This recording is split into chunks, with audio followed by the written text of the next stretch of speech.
হে WhatsApp guys, কেমন আছো সবাই? আশা করি সবাই খুব ভালো আছো। র্যান্ডম ভিডিও চ্যানেলের মুভির এক্সপ্লেনেশন সিরিজে আজকের পর্বে আমরা একটা অসাধারণ সিনেমা সম্পর্কে জানতে চলেছি। বাট আজকের সিনেমার গল্পটা আমি বলবো না। আজকে আমাদের সিনেমার গল্পটা শোনাবে হচ্ছে জেসমিন আপু। আর আমি যদি খুব সংক্ষেপে জেসমিন আপুর পরিচয়টা দেই, সেটা হবে হচ্ছে সম্পর্কে তোমাকে ভাবি লাগে। তো র্যান্ডম ভিডিও চ্যানেলে এই প্রথম আমরা জেসমিনের ভয়েসে একটা সিনেমার গল্প শুনতে চলেছি। আর ওকে র্যান্ডম ভিডিও চ্যানেলে আনার কারণ হচ্ছে এই তিনটা চ্যানেলের চাপই আমার উপর থাকে। আমি যদি কাজ করতে পারি তাহলে ভিডিও আসে, তা না হলে আসে না। তো এজ এ অর্ধাঙ্গিনী তার উচিত আবার কিছু কাজের ভাগ নেওয়ার। তো আল্লাহ না করে ভবিষ্যতে আমার যদি কিছু হয়ে যায় তাহলে এই র্যান্ডম গ্রুপ তো মনে করো মরুভূমি হয়ে যাবে। তো এর জন্য এখন থেকে ওকে আমরা ট্রেনিং দেওয়া শুরু করছি, মাঝে মাঝে ওকে দিয়ে ভয়েস দেওয়াবো যাতে আপদকালীন কোনো সময় ও ব্যাকআপ দিতে পারে। তো যাই হোক, আজকে জেসমিন খুবই অসাধারণ একটা সিনেমা এক্সপ্লেন করবে। তবে এই সিনেমাটার কাহিনী জানার আগে ছোট্ট একটা কমার্শিয়াল বিজ্ঞাপন রয়েছে। তুমি বিজ্ঞাপনটা চাইলে স্কিপও করতে পারো কিংবা বিজ্ঞাপনটা দেখে তারপর মূল ভিডিওতে যেতে পারো। তো আমরা এখানে বিজ্ঞাপনটা প্লে করে দিচ্ছি আর তারপরে মূল ভিডিও স্টার্ট হয়ে যাবে। হ্যালো বন্ধুরা, আজ আমরা এমন একটি অ্যাপ সম্পর্কে তোমাদের বলতে চাই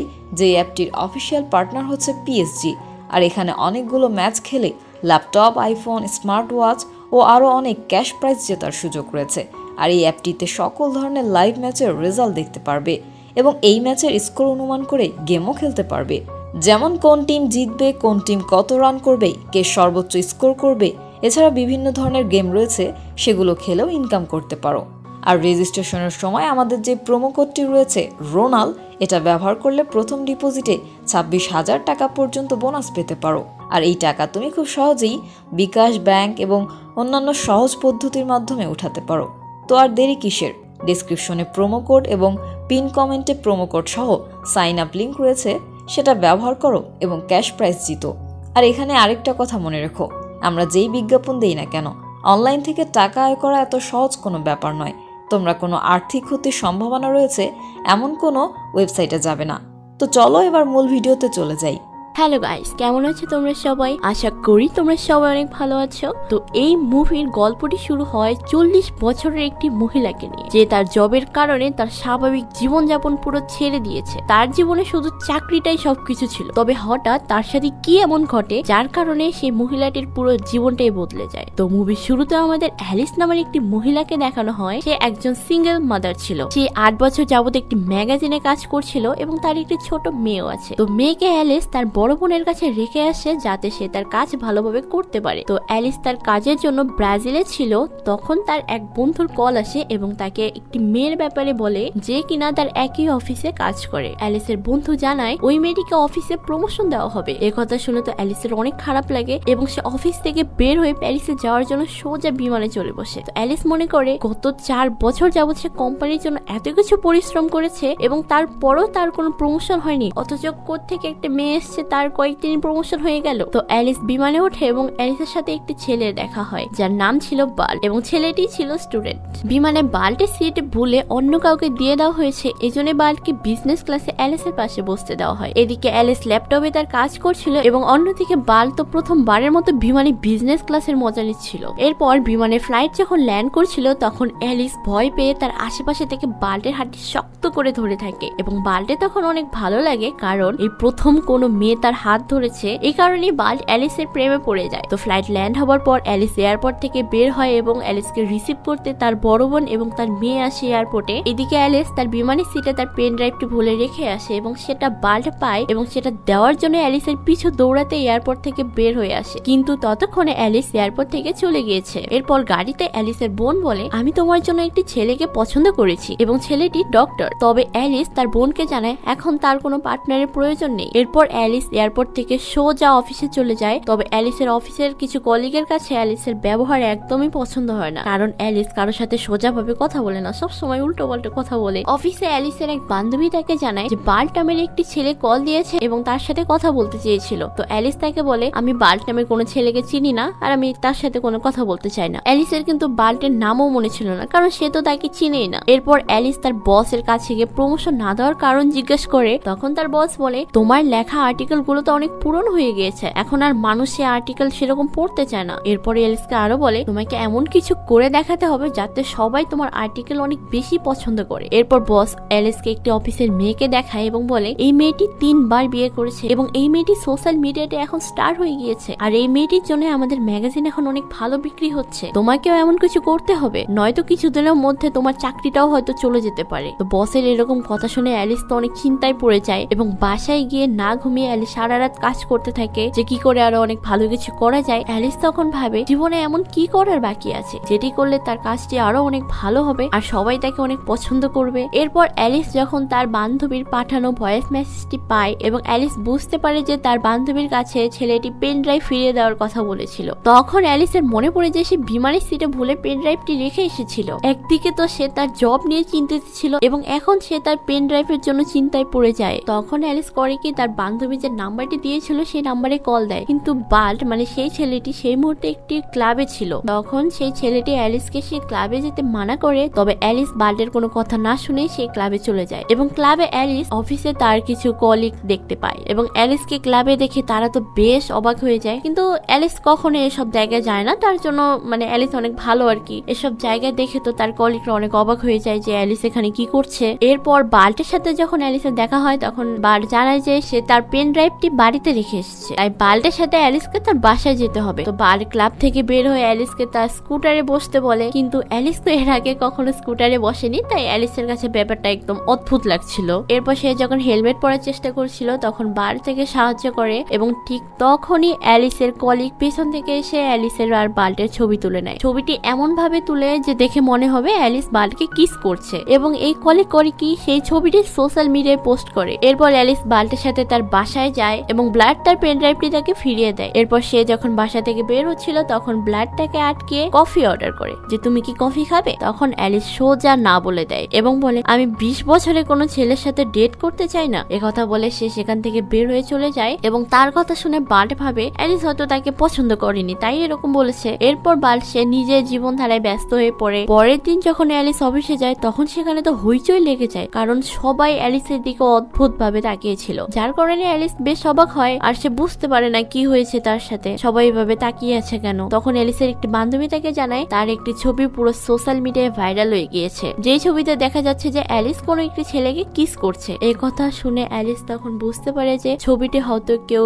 লুকিয়ে গতকাল রাতে তুলেছিল, তবে কিন্তু সত্যিটা এরকম নয়। অ্যালিসের বস আবার সেই ছবিটি দেখে তার অনেক প্রশংসা করে বলে তোমার এই নতুন স্টাইলটা আমার অনেক পছন্দ হয়েছে, এখন থেকে তোমাকে এমন কাজই করতে হবে যাতে আমাদের ম্যাগাজিন আরো অনেক বেশি বেশি বিক্রি হয়। তো এই ব্যাপার নিয়ে অ্যালিস তো অনেক শকড, কারণ সে কিছুই বুঝতে পারছে না তার সাথে এসব কি হচ্ছে। এরপর সে তার বন্ধু জনের সাথে এই ব্যাপারে কথা বলে এবং জনও সে অ্যালিসের সাথে একই ম্যাগাজিন অফিসে কাজ করত আর তাদের মধ্যে অনেক ভালো বন্ধুত্বও ছিল। জন অ্যালিসের সব কাজেই তাকে অনেক সাপোর্ট করতো, এজন্য জনকে অ্যালিস সবকিছুই খুলে বলে আর জন অ্যালিসকে বলে সবাইকে দেখানোর জন্য এই ছেলেটির সাথে তোমার অবশ্যই ডেট করা উচিত। আর তখন বস আরো অনেক বেশি খুশি হবে আর মানুষ তোমার লেখা আর্টিকেল অনেক বেশি বেশি পড়তে শুরু করবে। তবে অ্যালিসের কাছে ব্যাপারটা অনেক আনইজি টাইপ ছিল আর কাজটা অনেক কঠিন ছিল, কারণ অ্যালিস জানে কাউকে মিথ্যে বলে ডেট করা এবং তার ফিলিংস নিয়ে খেলা মোটেই উচিত নয়। তবে এখন যে কোনো মূল্যে তার প্রমোশন দরকার, এই কারণেই অ্যালিস বাল্টের সাথে ডেট করার সিদ্ধান্ত নেয়। তো পরের দিন অ্যালিস যখন বাল্টের সাথে দেখা করতে তার কলেজে যায় এবং সেখানে বাল্ট অ্যালিসকে দেখে তো অনেকটা বেশ অবাকই হয়, অবাক হওয়ারই কথা। এটা ভেবে যে অ্যালিস তার কলেজে কি করছে এবং তখনই সে তাকে জানায় যে কলেজ লাইফে তার একটি বয়ফ্রেন্ড ছিল যার নামও ব্ল্যাড ছিল, মানে ফ্ল্যাটিং করারও একটা সিস্টেম থেকে তার এক্স বয়ফ্রেন্ড নাকি নাম নাকি ব্ল্যাড ছিল। তো এরপর অ্যালিস রোমান্টিক হয়ে বাল্টকে বলে ওই দিন তুমি আমাকে কফির অফার করেছিলে না, তো তখন আমার পুরনো বয়ফ্রেন্ডের কথা মনে পড়ে যায়, তো এ কারণে আমি অনেকটা বেশ আপসেট ছিলাম, তবে এখন আমি ভেবেছি আমাদের সামনে এগোনো উচিত। একথা শুনে তো বাল্টের মনে লাড্ডু ফুটে যায় আর সে অনেক খুশি হয়, কারণ সে যেটা চেয়েছিল তা তো পেয়ে গিয়েছে। তো অ্যালিস বাল্টকে একটি অ্যাড্রেস দেয় এবং রাত্রে যেতে বলে, সেখানে অ্যালিসের বন্ধুর শো আছে এবং সেখানে অনেক পরিচিত সবাই আসবে। তো অ্যালিস বাল্টকে নিয়ে রাত্রে সে শোতে যায় এবং সেখানে অ্যালিস সবাইকে দেখায় যে বাল্ট একে অপরকে দেখছে, মানে অ্যালিস বুঝাতে যাচ্ছে যে সে তার এটা বয়ফ্রেন্ড হয়, সে ডেট করছে। তো অ্যালিস সেখানে এমন কিছু একটা করে যা সে আজ অব্দি কখনো করেনি, যেমন ড্রিঙ্ক করা, স্মোকিং করা। এরপর সেখানে অ্যালিসের বন্ধু আসে এবং সে বাল্টের সামনে অ্যালিসের কথা বলতে থাকে। তো বাল্ট এটা দেখার পর রেগে যায় আর সে শো নিয়ে মজা করতে থাকে। অ্যালিসের বন্ধু তখন বাল্টের কথা শুনে বুঝতে পারে না, তাই সে সেখান থেকে চলে যায়। অ্যালিস আর বাল্ট যখন কথা বলছিল তখনই অ্যালিসের কাছে তার বোনের কল আসে এবং বলে আমি আজ ডক্টরকে ডিনারে ডেকেছি, তাই তোমাকে দ্রুত বাসায় ফিরতে হবে। কিন্তু অ্যালিস তার বোনকে মানাও করতে চায় না, আবার কিছু করতেও পারে না। এই জন্য অ্যালিস বালকে মিথ্যে বলে যে আমার মেয়ে শরীর খারাপ করছে, তাই আমাকে এখন যেতে হবে। এরপর বাল অ্যালিসকে ট্যাক্সিতে তুলে বাসায় পাঠিয়ে দেয় এবং সে নিজে পায়ে হেঁটে যাচ্ছিল। আর এটা দেখে অ্যালিস ভাবে বাল্ট অনেক কেয়ারিং। তখন সে বালকে নিয়ে অনেক ভাবতে থাকে এবং বাসায় ফিরে অ্যালিস রাতে ডিনারের সময় ডক্টরকে অনেক উল্টো পাল্টা প্রশ্ন করে, আবার সবার সামনে অনেক কথা শোনায়। তো অ্যালিসের সাথে ডেটে আসা ডক্টর তো রেগে বাসা থেকে বের হয়ে চলে যায়। এদিকে অ্যালিস তো বাল্টের হৃদয় জিতে নেওয়ার চেষ্টা করে, কিন্তু তা সম্ভব হচ্ছিল না। তো অ্যালিস একদিন বাল্টকে ফ্যাশন শো দেখাতে নিয়ে যায়। সেখানে অ্যালিসের কোম্পানি সিও ছিল। তো র্যাম্প ওয়াক করার সময় একটি মেয়ে স্টেজে পড়ে যায় এবং এটা দেখে বাল্ট এগিয়ে যায় এবং সেই মেয়েটিকে দাঁড়াতে সাহায্য করে। তো এটা দেখে তো কোম্পানি সিওর একদমই ভালো লাগেনি। তবে শো শেষে অ্যালিসের বস তার অনেক প্রশংসা করতে থাকে এবং বলে আমি আজ অব্দি এমন ছেলে কখনো দেখিনি, ও দেখতেও অনেকটা হ্যান্ডসাম এবং স্মার্ট। তো বসের কথা শুনে অ্যালিস তো হাসতে থাকে এবং তখনই বাল্ট বলে আমার মা এগুলো আমাকে শিখিয়েছে এবং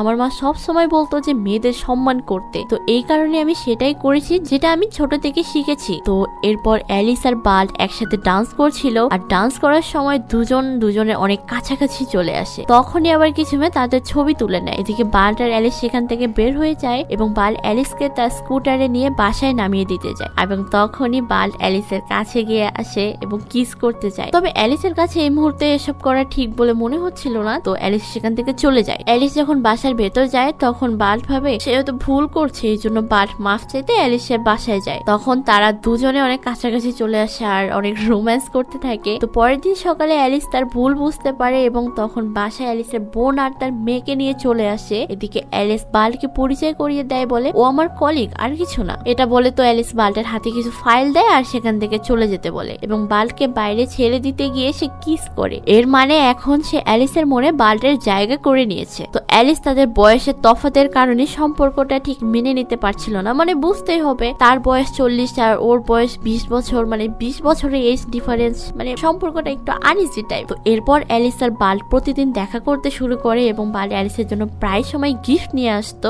এটা দেখে সেও অনেক খুশি হতো। অ্যালিস কিন্তু বাল্টের সাথে অনেক খুশি ছিল এবং বাল্টের সাথে অনেক এনজয় করতো, কিন্তু অ্যালিস জানে না যে তাদের সামনে কি হতে যাচ্ছে। তো তখন বাল্ট অ্যালিসকে বলে তুমি দেখতে অনেক সুন্দর, তাছাড়া তোমার টাকারও কোনো অভাব নেই, তাহলে কেন তুমি আমায় বেছে নিলে? তখন অ্যালিস কোনো কিছুই বলে না এবং অ্যালিস বাল্টকে এটাও বলতে পারে না যে সে শুধুমাত্র প্রমোশনের জন্য এসব শুরু করেছিল। এই কারণেই চুপচাপ সে বাল্টের কথা শুনতে থাকে। কিছুদিন পর যখন অ্যালিসের অফিসে নতুন একটি প্রজেক্ট লঞ্চ করা হয় এবং সেই প্রজেক্টের হেড অ্যালিসকে করা হয়, তখন অ্যালিস তো অনেক খুশি ছিল, কারণ এতদিন অ্যালিস যেটা চেয়েছিল এখন সেটা সে পেয়ে গেছে। অ্যালিস ভাবে আমি যা চেয়েছি তা তো এখন আমি পেয়ে গেছি, এর জন্য এখন আমার বাল্টের প্রয়োজন নেই, তার সাথে আমার দূরে থাকাই ভালো হবে। তো বাল্ট তো এসবের কিছুই জানে না, বরং বাল্ট অ্যালিসকে বিয়ে করার স্বপ্ন দেখা শুরু করেছে এদিকে। কিন্তু একদিন রাতে অ্যালিসকে তার কলেজে নিয়ে যায় এবং সেখানে বাল্ট অ্যালিসকে বিয়ে করার প্রপোজাল দেয়। তবে অ্যালিসের বাল্টের কথাটি মোটেও পছন্দ হয় না, কারণ অ্যালিস বাল্টকে বুঝিয়ে বলে আজ থেকে 10 বছর পর আমার বয়স 50 হয়ে যাবে, তখন তুমি কি করবে? আমাদের সম্পর্কের ব্যাপারে সোসাইটি কি বলবে, সমাজ কি বলবে, মানুষে কি বলবে? তখন বাল্ট বলে আমার এসব নিয়ে কোনো সমস্যা নেই, কারণ আমি তোমাকে ভালোবাসি। তখন অ্যালিস বলে আমাদের তো কোনো ফিউচার নেই, আমাদের কোনো ভবিষ্যৎই নেই, আমরা কি করব?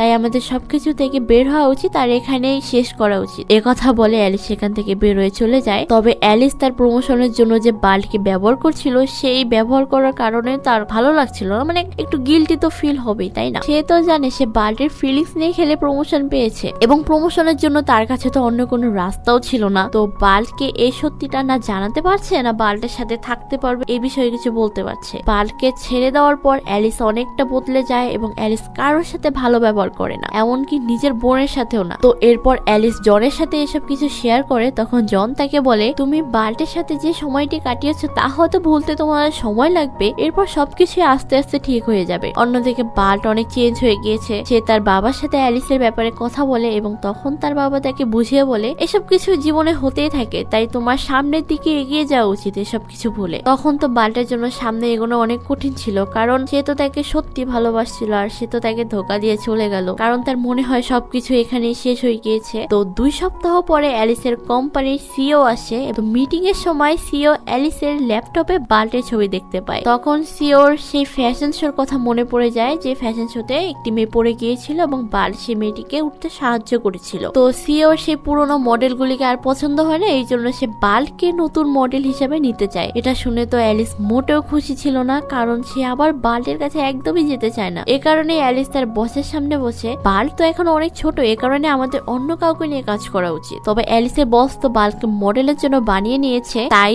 যে কোনো ভাবে এখন অ্যালিসকে বাল্টকে এখানে নিয়ে আসতে হবে। যদি বাল্ট রাজি না হয় তাহলে অ্যালিসের জব চলে যেতে পারে। তখন অ্যালিস বাধ্য হয়ে বাল্টকে কল করে এবং অ্যালিস বাল্টের সাথে দেখা করতে চায়। তার মনে হয় অ্যালিস তাকে মিস করছে, তাই সে দেখা করতে এসেছে। তবে এমন কিছুই না, বাল্টের ভাবনা পুরোই ভুল। তো অ্যালিস বাল্টকে দেখে কাজের ব্যাপারে কথা বলতে শুরু করে আর নিজের সিচুয়েশনের ব্যাপারে জানায়। তো এসব কিছু শুনে বাল্ট তো অনেক রেগে যায় আর সে সেখান থেকে উঠে চলে যায়। তো পরের দিন যখন সবাই শুটিং এর জন্য রেডি হয়, তবে এখনো বাল্ট সেখানে আসেনি এবং অ্যালিসের ভয় ছিল যদি বাল্ট সেখানে না আসে তাহলে তার চাকরি চলে যাবে। অ্যালিস যখন এসব কিছু ভাবছিল তখনই সেখানে বাল্ট আসে এবং বাল্ট অ্যালিসকে সাহায্য করতে এসেছে, কারণ অ্যালিসকে সে এখনো আগের মতোই ভালোবাসে। তো এরপর বাল্ট রেডি হতে যখন মেকআপ রুমে যায় এবং সেখানে বাল্টের সাথে দেখা করতে জন আসে এবং জন বাল্টের কাছে গিয়ে মাফ চায়, কারণ সেই অ্যালিসকে বলেছিল তার সাথে ডেট করতে এবং তার কথা মতো অ্যালিস তার প্রমোশনের জন্য বাল্টকে ব্যবহার করেছে। তো জন বাল্টকে সব সত্যিটা বলে দেয় এবং এটা শুনে বাল্ট রেডি হয়ে বের হয় আর সবার সামনে অ্যালিসকে জড়িয়ে ধরে কিস করে, যাতে সবাই ভাবে তারা এখনো রিলেশনে আছে। এরপর শুটিং শুরু হয়, কিন্তু বাল্ট ভালোভাবে পারফর্ম করতে পারছিল না, কারণ তার কাছে এসব নতুন ছিল। অবশ্যই তার তো কোনো অভিজ্ঞতা ছিল না, তাই না? তো ফটোগ্রাফার বারবার বাল্টকে স্টাইল ঠিক করে দাঁড়াতে বলে এবং বাল্ট রেগে গিয়ে সবকিছু বাদ দিয়ে সেখান থেকে চলে যেতে থাকে। কিন্তু অ্যালিস বাল্টকে আটকায় আর বলে, তোমার ব্যবহারের জন্য তোমার ফটোগ্রাফারের কাছে ক্ষমা চাইতে হবে, কারণ তখনও অ্যালিস শুধু নিজের প্রমোশনের কথা চিন্তা করছিল। তার এটা চিন্তাই ছিল না যে বাল্টের উপর কি প্রভাব পড়ছে তার কারণে। বাল্ট এটা দেখে বেশ অবাক হয়ে যায় আর সবার সামনে সব সত্যিটা বলতে শুরু করে, তুমি আমাকে নিজের প্রয়োজনে ব্যবহার করেছো। এসব বলার পর সবার সামনে অ্যালিসের মুখোশ খুলে যায় এবং সবাই তো অনেক অবাক হয়ে যায় অ্যালিস এমনটা কেন করেছে এইটা ভেবে। এসবের পর তো অ্যালিসের বস অ্যালিসকে পুরো জব থেকে বের করে দেয়। তো এখন অ্যালিসের কাছে না আছে কোনো জব, না আছে ভালোবাসা। তো বাসায় যাওয়ার পর অ্যালিস বাল্টকে অনেক মিস করতে থাকে আর অ্যালিসের দেওয়া গিফট বের করে, যার কারণে বাল্টের কথা আরো অনেক বেশি মনে পড়ে। তো এখন তার কাছে তো আর কোনো কাজ নেই, এই কারণে অ্যালিস সারাক্ষণ বাল্টকে নিয়ে ভাবতে থাকে। তো একদিন অ্যালিসের বাল্টের কথা মনে পড়ে যায়, নিজেকে আর আটকাতে না পেরে সে বাল্টের কাছে ছুটে যায় এবং যেখানে সে বাল্টের প্রপোজাল রিজেক্ট করেছিল সেখানে সবার সামনে অ্যালিস বাল্টের কাছে ক্ষমা চায় আর নিজের ভালোবাসা প্রকাশ করে। বাল্ট তখন রাগের মাথায় অ্যালিসকে অনেক কিছু বলেছিল, তবে বাল্ট এখন অ্যালিসকে ততটাই ভালোবাসে যতটা আগে ভালোবেসেছিল, তাই সে এখনো অ্যালিসের সাথে থাকতে চায়। তখন সে স্টেজে যায় আর অ্যালিসকে জড়িয়ে ধরে কিস করে। তো এরপর দুজনে মিলে একসাথে নতুন একটি বিজনেস শুরু করে, তাই বাল্ট এখনো অ্যালিসের সাথে থাকতে চায়। তো বাল্ট স্টেজে যায় এবং অ্যালিসকে জড়িয়ে ধরে কিস করে। এরপর দুজনেই একসাথে একটি নতুন বিজনেস শুরু করে এবং এরই সাথে মুভিটি এখানে শেষ হয়ে যায়। তো কেমন লাগলো এই মুভিটি তা অবশ্যই জানাবে আর সবাই ভালো থাকবে, সুস্থ থাকবে। আল্লাহ হাফেজ।